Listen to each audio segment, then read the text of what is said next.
baru yaitu klasifikasi demokrasi, prinsip demokrasi, dan Sokoguru demokrasi. Oke anakku, tetap jaga kesehatan. Salam SFD, semangat, fraternitas, Dina. Baik, hari ini kita bahas klasifikasi demokrasi ya.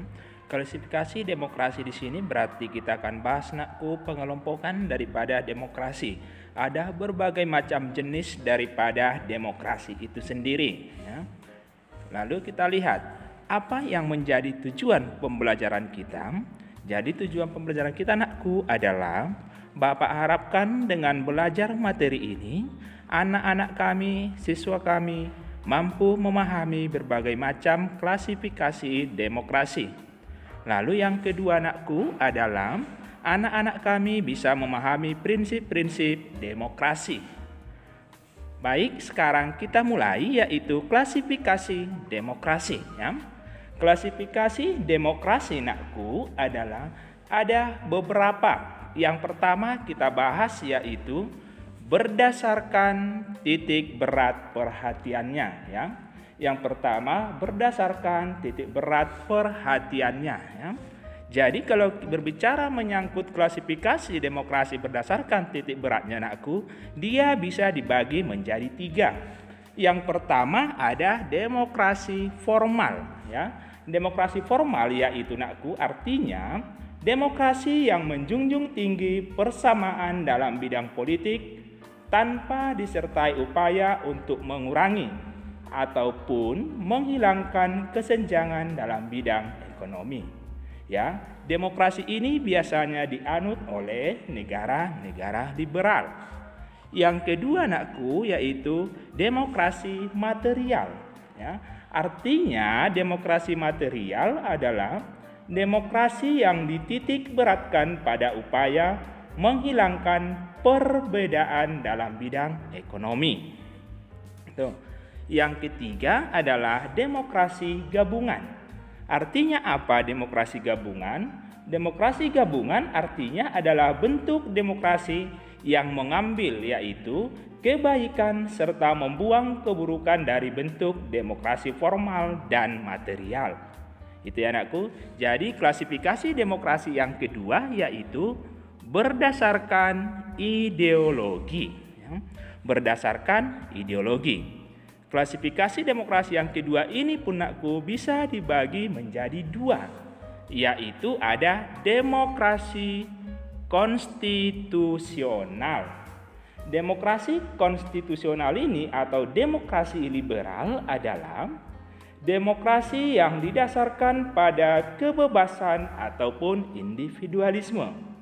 Bagaimanakah ciri khas pemerintahan demokrasi konstitusional ini? Ciri khasnya adalah kekuasaan pemerintahannya terbatas ya. Sekali lagi, kekuasaan pemerintahannya terbatas dan tidak diperkenankan banyak melakukan campur tangan dan bertindak sewenang-wenang terhadap rakyat. Ya, itu ciri khas daripada pemerintahan demokrasi konstitusional.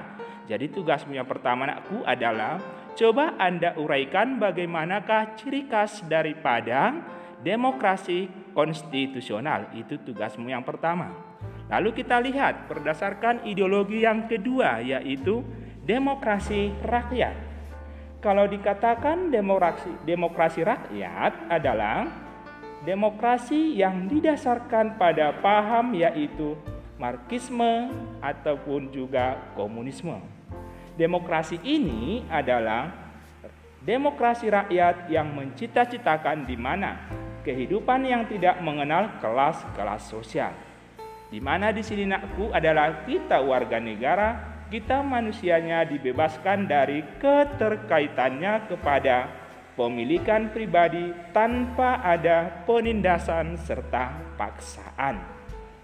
Tuh.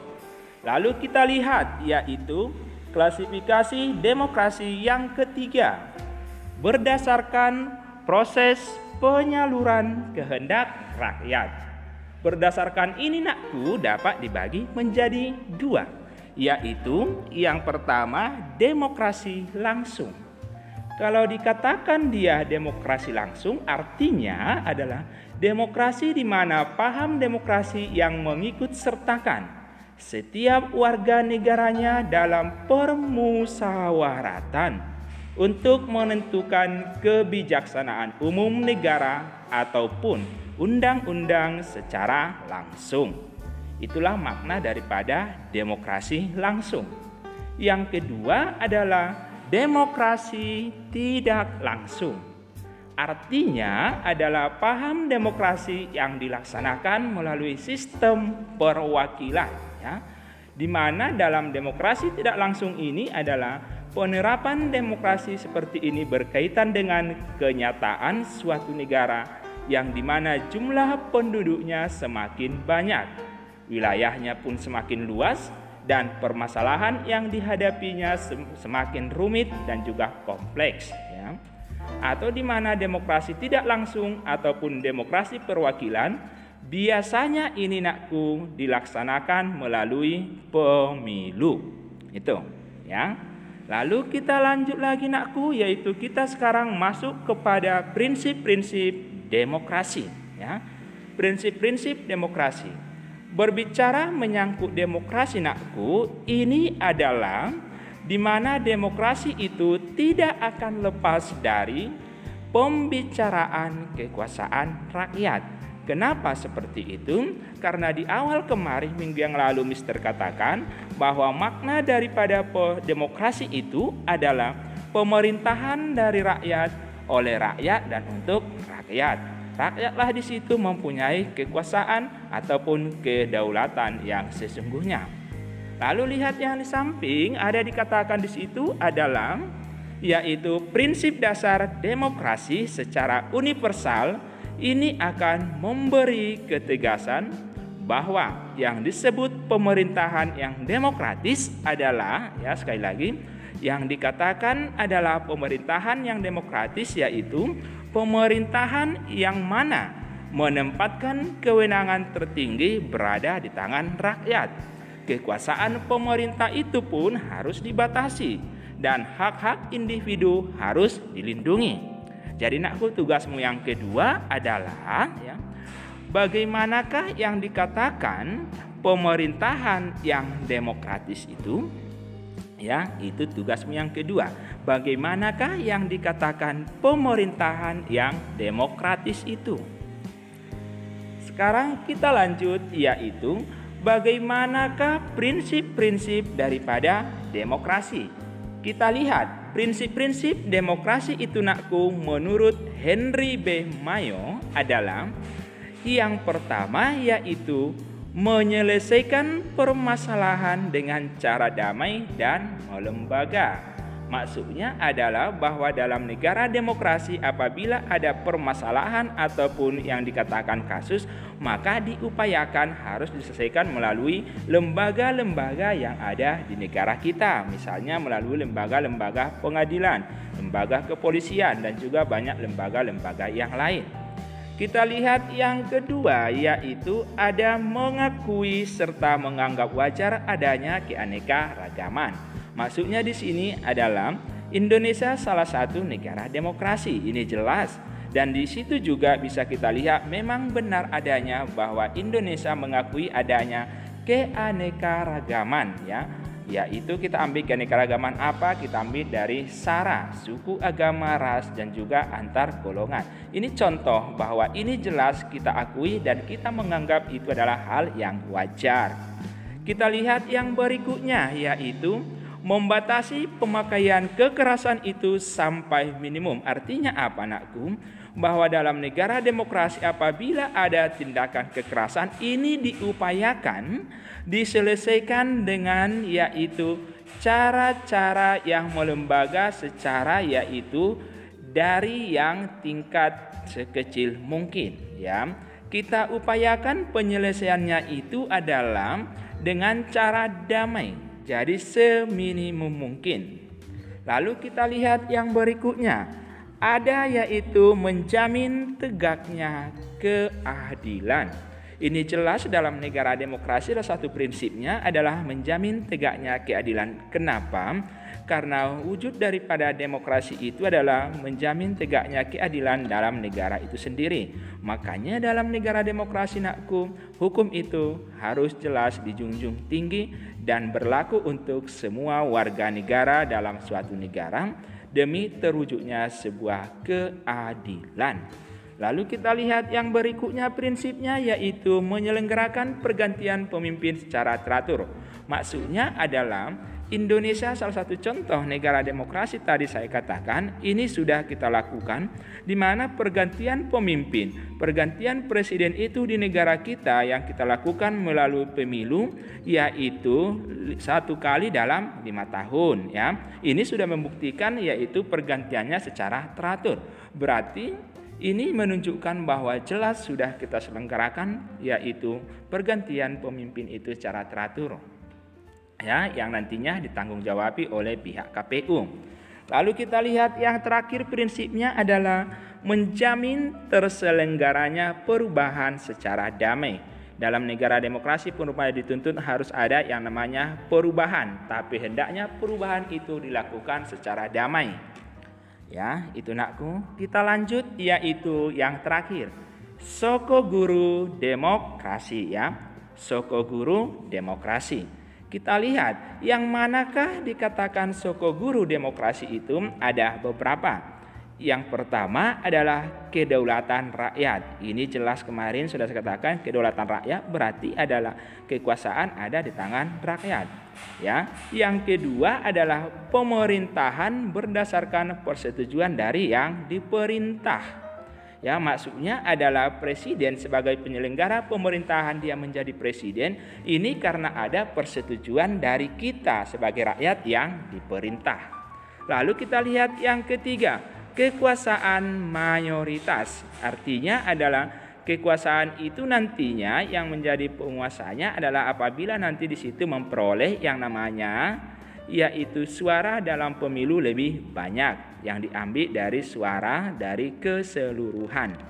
Lalu kita lihat yang keempat, yaitu ada juga hak-hak minoritas, ya. Berarti dalam negara demokrasi sebagai Sokoguru itu hak kita yang kalangan kecil pun ataupun sedikit tetap juga harus dijamin. Lalu yang berikutnya ada jaminan HAM, ya. Ini jelas jaminan HAM di negara demokrasi harus ditegakkan. Makanya tugas kita adalah wajib menjunjung tinggi hak asasi manusia, menghormati dan menghargai. Lalu kita lihat yang berikutnya nakku, ada pemilihan yang bebas dan jujur, ya.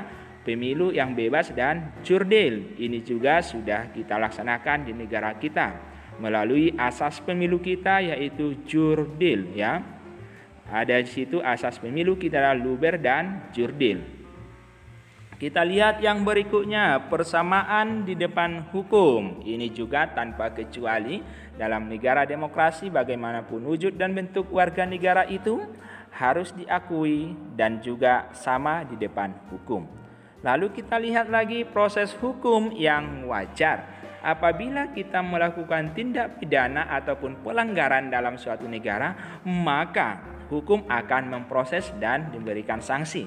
Ini dalam Sokoguru demokrasi dikatakan wajar. Ini jelas karena dia masih sesuai dengan jalur hukum yang berlaku.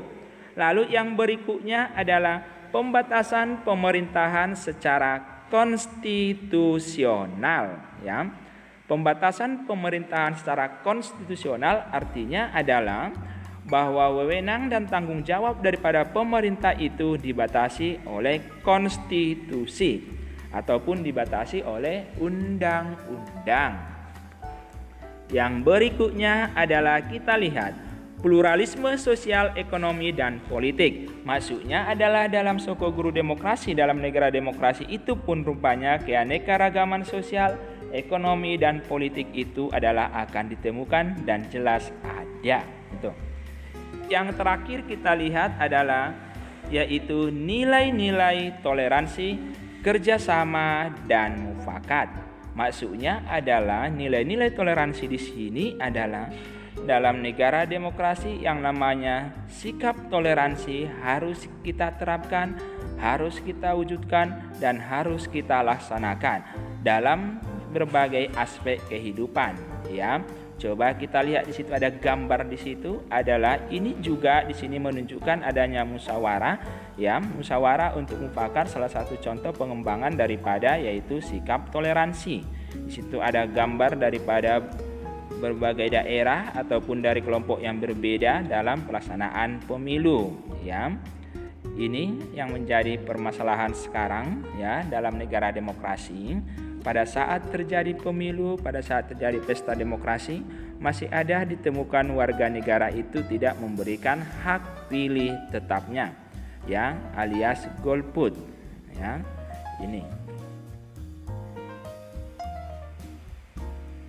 Oke, nakku, demikian proses pembelajaran kita. Jangan lupa kerjakan tugasnya dengan baik, jangan terlambat, hargai waktu.